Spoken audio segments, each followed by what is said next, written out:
자, 이제 394쪽으로 갈게요. 자, 3번에 2번 예외.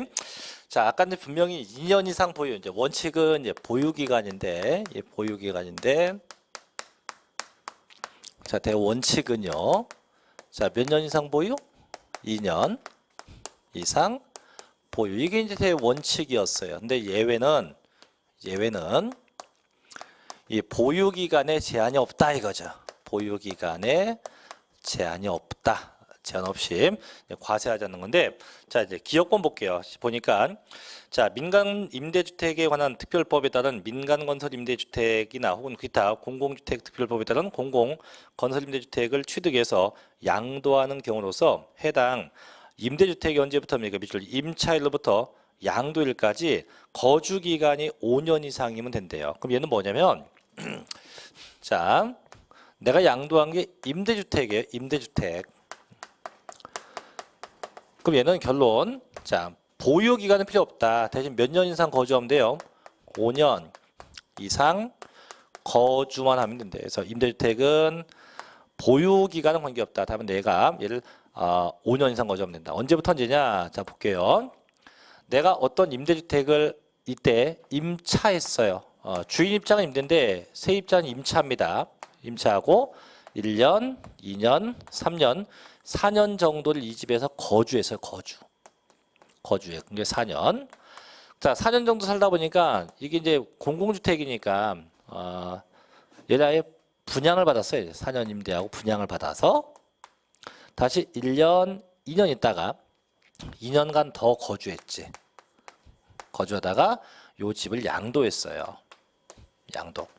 그러면 물론 뭐 지금은 보유 기간도 됐지만 일단 거주 기간 2년. 그러면 4년 거주했고 2년 거주했고 합이면 합이 6년 거주했기 때문에 만약나 보유 기간이 2년이 안 된다고 쳐도 일단 몇 년 임차일로부터 양도할 때까지 5년 넘게 거주했기 때문에 요 집은 팔게 돼도 과세 비과세 한다 이거죠. 그래서 물론 뭐 지금 뭐 2년 보유했지만 보유 기간 관계없이 몇 년만 거주하면 5년 이상 거주하면 무조건 비과세 해준다 이겁니다.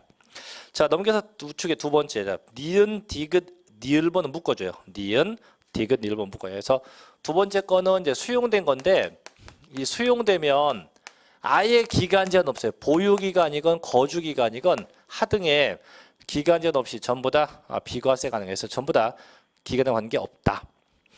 자, 디귿번하고 니을번인데 자, 두 개도 공통점이 자, 디귿번이 뭐냐면 볼게요. 자, 디귿번 해외 이주에 해외 이주. 외국에 이민 간 겁니다. 해외 이주. 네 번째가 국외 출국이에요. 외국에 뭐 일 때문에 나간 겁니다. 그래서 해외 이주나 국외 출국했다. 둘 다 공통점은 마찬가지. 둘 다 아예 기간 제한, 보유 기간이건 거주 기간이건 하등의 제한이 없다는 얘기예요.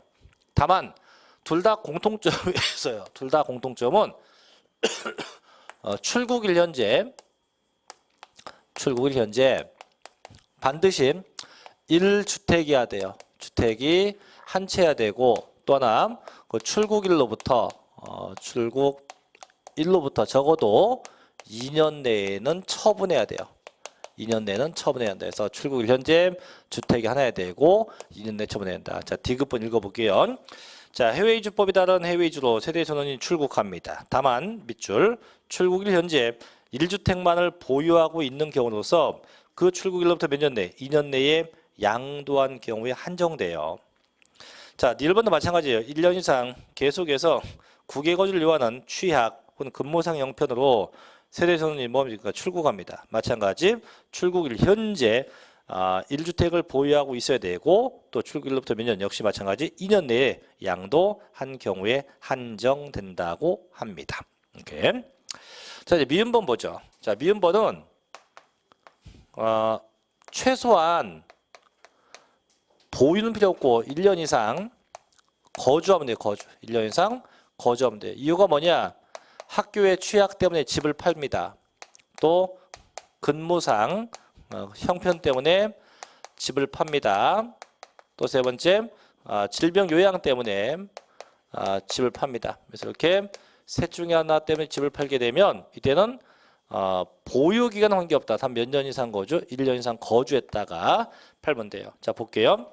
자, 1년 이상 거주한 주택을 취학 혹은 직장의 변경이나 전근 등 근무상 형편도 1년 이상 요양을 요하는 질병의 치료나 요양 기타 부득이한서로 다른 시나 군으로 이사를 갑니다. 그래서 이때는 몇 년 거주? 1년 이상 거주하면 된다. 그럼 결국은 이 5가지 기역번부터 미음번까지를 제외하고는 무조건 다 몇 년 보유? 2년 이상 보유가 돼야 돼요. 다만 이 5가지 경우만 저 보유 기간에 관계없이 비과세 해준다는 거예요. 그래서 얘도 시험 되게 잘 나요. 그럼 결국은 주택은 잘 나는 게 아까 주택이 2개인데 하나로 보는 이 경우하고 그다음 지금 같은 뭐 보유 기간에 대한 예외, 보유 기간에 대한 예외 규정은 시험에 무지 잘 납니다. 그래서 2개는 반드시 꼭 숙지하고 계셔야 돼요. 꼭 내용을 좀 암기하고 계셔야 됩니다. 자, 그다음에 넘어갑시다. 넘어가서 네 번째 갑니다. 자, 396쪽에 괄호 4번. 자, 주택과 이에 딸린 토지. 아까 얘기했죠. 주택이 비과세면 그 땅도 비과세한다 해서 주택이 도시 지역 내에 있으면 몇 배까지 비과세? 5배 면적. 밖에 있으면 몇 배? 10배에서 보면 1세대 1주택이에요. 자, 끝에 보니까 5배. 자, 도시 지역 밖에서 몇 배? 10배까지를 비과세 면적으로 하게 된다는 거죠. 그래서 5배, 10배까지입니다. 자, 이제 우측이 5번입니다. 자, 미등기 양도 아닐 것. 그래서 반드시 등기돼야 돼요. 그래서 아까 얘기했지만 주택이라도 미등기되면 안 돼요. 그래서 비과세 요건 다 갖춰도 해당 주택이 미등기면 비과세 규정 받지 못합니다. 다만 예외가 있죠. 1세대 1주택으로서 밑줄 건축법에 의해서 건축허가를 받지 아니하여 부득입니다. 부득이 등기가 불가능한 건 그렇지 않다 해서 본래는 등기되는 게 원칙인데 부득이하게 등기 못했다 비과세 해준다고 하는 겁니다. 자, 밑에 예제 볼게요. 자, 소득세법상 1세대 1주택을 양도한 경우로서 양도 소득세 비과세 대상이 아닌 건 뭐냐? 첫째, 자, 서울특별시에 있는 주택을 5년 동안 보유하고 보유 기간 중에 1년 동안 거주나 양도했다. 비과세 가능하죠? 왜? 일단 기본 원칙이 몇 년 보유니까 2년 이상 보유되니까. 두 번째, 부산광역시 있는 주택을 2년 동안 보유하고 양도한 경우로서 양도로부터 1년 6개월 전에 외국에 나갔대. 그럼 봐요. 외국 나가면 출국일로부터 아까 몇 년 내? 2년 내인데 지금 1년 6개월이니까 2년 내 들어왔죠? 그럼 얘도 비과세 가능하고. 세 번째, 대전광역시 있는 주택을 1년 동안 보유하고 6개월 동안 거주했대요. 한 경우로서 근무상 형편으로 이사를 갔다. 자, 그럼 이 근무상 형편 이사를 가면 물론 2년 됐으면 지금 2년도 안 돼요. 그럼 최소한 몇 년 거주? 1년 이상 거주해야 돼. 근데 이것도 채우지 못했어요. 그럼 얘는 전부 다 과세겠죠. 그래서 3번 과세. 4번 광주광역시 있는 주택을 1년 동안 보유하고 양도한 경우로서 양도로부터 6개월 전에 2년 동안 해외 이주를 목적으로 한다. 그래서 외국 나갔죠. 역시 기간 관계없이 비과세 가능하죠. 5번 자, 민간주택법에 의한 특별법에 따른 건설임대주택을 양도했대요. 다만 몇 년 거주했다. 거주기간이 7년. 아까 임대주택은 몇 년 거주해요? 5년 이상 거주하면 됩니다. 얘도 비과세 가능하겠네요. 그래서 비과세 없는 거 몇 번? 3번밖에 없다. 그렇죠? 자, 넘겨봅니다. 자, 398쪽 6번 갑시다. 6번에 뭐가 하나 빠졌어요 지금. 자, 겸용주택 판정인데 이건 뭐냐면 저희가 지금까지 계속 본 건 주택이에요. 근데 겸용주택은 뭐냐면 이런 거예요. 겸용주택은 하나의 건물 내에 일반 상가와 일반 주택이 혼합된 건데 조심할 건 이렇게 된 게 겸용주택인데 양도세는요. 이게 주상복합이 아니에요. 일반적인 양도세는 일반적인 동네 골목에는 상가주택을 의미하지 절대 주상복합 아닙니다. 그래서 보통 저희 동네에 가면 1층이 슈퍼마켓, 2층이 뭐 피아노학원 이런 거 있는 건데 그런 게 일반적인 상가주택인데 그럼 이런 상가주택을 양도하면 어떻게 하냐? 양도하면 무조건 면적을 갖고 따져요. 면적 갖고. 그래서 첫째, 주택의 면적이 상가 면적보다 크다면 땡땡땡땡땡 전체 다 주택으로 봐요. 그럼 전체 다 주택이면 과세구에서 전부 다 비과세 돼요. 근데 반대 주택의 면적이 상가보다 작거나 같대요. 이러면 주택 부분만 주택으로 보고 상가 부분은 상가로 봅니다. 이렇게 나눠져요. 그럼 결국은 주택이라고 된 이런 부분은 과세, 비과세, 비과세 되고 상가라고 된 이 부분 뭐하고 과세하고 이렇게 되는 거죠. 그래서 구분합니다. 그럼 밑에 볼게요. 자, 결론인데 398쪽 밑에 자, 겸용주택 봐봐요. 자, 하나의 건물이 주택과 주택 외 부분으로 복합되어 있는 경우 주택에 딸린 토지에 주택 외 건물이 있으면 그 건물 전부를 주택으로 봅니다. 그래서 밑에 1번 주택의 연면적이 주택의 연면적보다 크다. 이게 빠졌죠. 옆에 보니까 전부를 주택으로 본다는데 이거 점점점 넣어요. 이거 점점점. 전부 다 주택으로 본다. 두 번째 주택의 연면적이요. 주택의 연면적보다 작대요. 작거나 같대요. 그럼 점점점점점점에서 뭐만 주택 부분만 주택으로 봐요. 상가는 주택으로 보지 않죠. 결국은 항상 양도세에서 겸용주택은 무조건 뭘 따집니까? 면적. 그래서 우측에 나와 있을 결론. 그래서 주택이 비주택보다 크면 전부 다 주택, 작거나 같으면 각각 뭐한다? 안분한다. 쉽죠, 그죠, 이런 건. 자, 하나 더 봅시다. 넘어가서 이제 마지막 7번째인데, 자, 7번 400쪽에 7번입니다. 제목이 뭔 주택이에요? 고가 주택인데, 아까 전 시간에 1주택이라고 해도 절대 그 주택이 뭐면 안 된다? 고가 주택이면 안 된다 했죠? 자, 결론부터 얘기하면 고가 주택은요. 비과세가 아니고 과세인데 그럼 대체 뭐가 고가주택이냐? 고가주택은요. 실지 양도가액이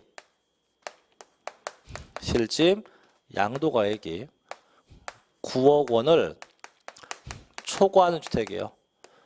얼마 초과요? 실질 양도금액이 얼마 초과? 9억 원이 초과된 주택이 이게 고가주택이에요. 9억 원이 넘는 주택이 고가 주택에 해당이 돼요. 면적 안 따집니다. 그러면 이거지. 그럼 갑이 있고 을이 있다.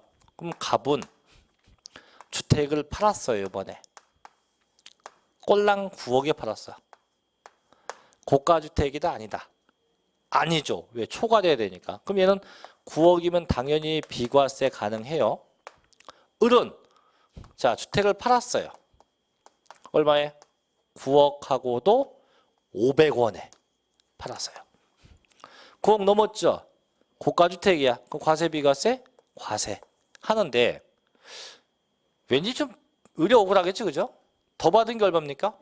500원이야, 500원. 그래서 고가주택이라서 다 과세하지 않고 저희가 과세 방법은 다 과세하지 않고 양도가액 중에서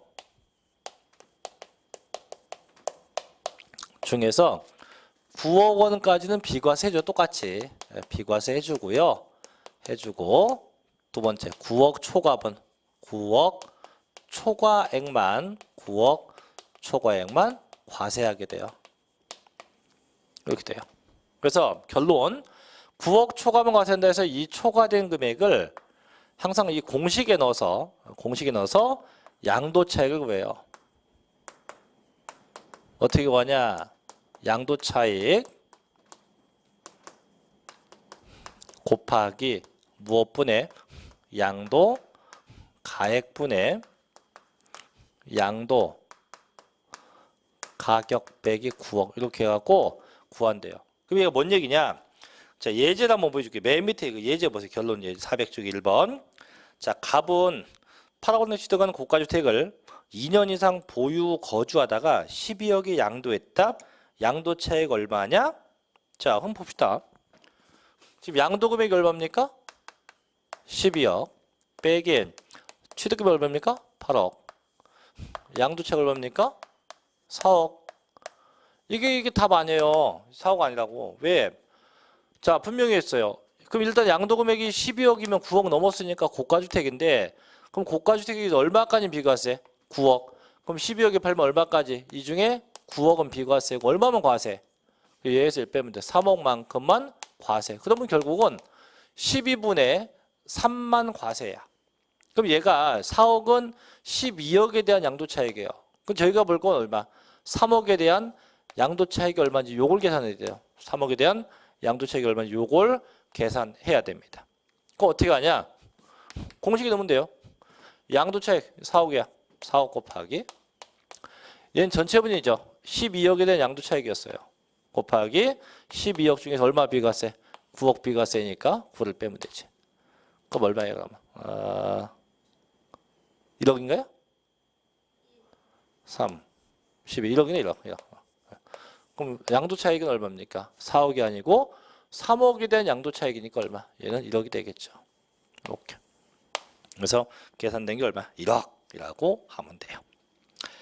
자, 보조 고가주택 갑니다. 7번 맨 위에. 자, 1세대 1주택 비과세 요건 갖추고 있는 주택이라도 실집 양도가액이 9억을 초과한 주택입니다. 이는 고가 주택이라고 이 중에서 9억까지는 항상 비과세예요. 대신 얼마? 9억 초과된 건 비과세 되지 않습니다. 그래서 결론 밑에 보니까 공식 나오죠. 그래서 동그라미 2번 양도 차익은 다음과 같이 계산한다. 물론 저희가 지금 아직 할 때는 아니지만 밑에 3번 장기 보유 특별 공제액도 그렇게 공식에 넣어서 환산해요. 이건 나중에 저희가 이제 심화 과정 때 다시 할 내용이고 일단 지금은 뭐 기본 과정이니까 이 정도 내용만 숙지를 하시면 된다 이거죠. 자, 그래서 여기까지가 이제 비과세는 뭐 다 정리된 거여서 일단 중요한 건 주택에 대한 비과세 꼭 정리하시고 자 넘어가서 이제 404쪽 갑니다. 404쪽이 7절 양도세 면제 경감 이것도 저희가 이제 나중에 심화 과정 때 할 겁니다. 지금은 굳이 이거에 대해서 목숨 걸 필요 없어요. 그래서 보니까 면제 경감 아까도 얘기했지만 법률적 요건만 갖추면 별도의 신청을 통해서 양도세 있다 없다 양도세 없는 이런 형태인데 나중에 저희가 다시 할게요. 자 넘어갑니다. 이제 412쪽 마지막 챕터 8절 갑니다. 이제 비과세와 감면의 적용 배제는 고까지 할 겁니다. 자 비과세와 감면의 적용 배제인데 자 제목이 비과세와 감면 적용 배제 이건 뭐예요? 비과세 같은 걸 한다 하지 않는다는 거죠. 그래서 1번 제목이 뭐예요? 미등기 양도자산에 대한 불이익인데 보죠. 미등기 양도자산이란 양도 소득세 과세 대상인 토지, 건물, 부동산에 관한 권리 등을 취득한 자가 그 자산에 관한 등기를 하지 않고 뭡니까? 양도한 거죠. 그래서 미등기 양도인데 1번 일단 그 미등기 양도는 어떤 불이익이냐? 첫째 지난주에 배웠죠. 장기 보유 특별공제, 기본공제 같은 게 안 돼요. 둘째 미등기하면 최고 몇 퍼센트? 70%도 중과당합니다. 셋째 미등기하면 아까도 했죠. 비과세 안 돼요. 그래서 주택이 비과세 되려면 반드시 뭐 한다? 등기 돼야 한다. 근데 등기 안 되면 안 돼요. 네 번째 이것도 지난번에 배웠죠. 필요경비 계산공제 항상 추계가 되면 필요경비를 계산공제하는데 등기된 거는 몇 프로? 3%. 미등기를 얼마? 0.3%에서 토지, 건물, 주택에 대해서는 1000분의 3, 0.3%만 공제돼서 그런 불이익을 받아요. 그래서 미등기 되면 좋은 거 없다. 그래서 비과세 안 되고 면제 안 되고 각종 공제 안 되고 최고 몇 퍼센트? 70% 얻어맞고 필요경비 공제도 조금밖에 안 된다. 그래서 그런 제반 요건들이 있죠. 다만 2번 자 이거 체크합니다. 미등기 양도로 보지 않는 경우 이건 뭐냐면 실제는 미등기 상태예요. 실제는 등기가 안 된 상태인데 고의적인 미등기가 아니고 부득이하게 등기를 못한 겁니다. 그럼 부득이하게 등기 못했으니까 세법상은 뭐 등기된 것도 인정을 해 준다는 겁니다.